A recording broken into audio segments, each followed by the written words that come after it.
பைபிளில் போட்டுருக்கு என்ன செஞ்சாங்க? 120 பேர் என்ன பண்ண அபிஷேகம் பெற்றோர் என்ன பண்ணாங்க? ஊழியம் செஞ்சாங்க. யார் அக்னி? இன்னைக்கு பெருமை சொல்றீங்களா? எனக்கு அக்னி அபிஷேகம், அந்நிய பாஷை பேசுறேன், 96ல ரசிக்கப்பட்டேன், 86ல ரசிக்கப்பட்டேன், எனக்குள்ள துள்ளி குதிச்சு அக்னி இருக்கு.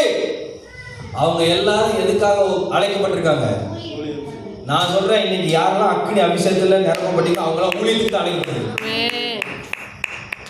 பொதுவாக அப்படியே சல்லடை மாதிரி அப்படியே இருக்காங்க, அவங்க என்னைக்கும் அபிஷேகம் பண்ணப்பட்டாங்க. அல்லேலூயா. பைபிள்ல எத்தனை பேர் அக்னி நாவுகளால கர்த்தர் இறங்கினாரோ.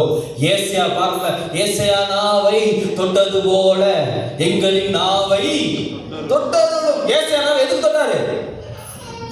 எதுக்கு தொட்டாரு?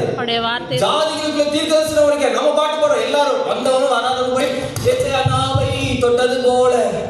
நீங்க தொட்டார்னா, உங்க நாவை தொட்டார்னா நீங்க தீர்க்கதரிசனம் உரைச்சிருக்கணும். ஆமென். கரங்களை தட்டி கர்த்தர் சொல்லுங்க. அல்லேலூயா.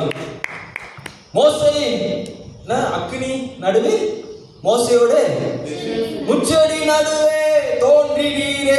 மோசையை அழைத்து அக்னி அங்க எரிஞ்சதுக்கு மோசே ஊழியம் செய்ய போனாங்க. அல்லேலூயா. Praise the Lord. புரிஞ்சுதானே சொல்றது?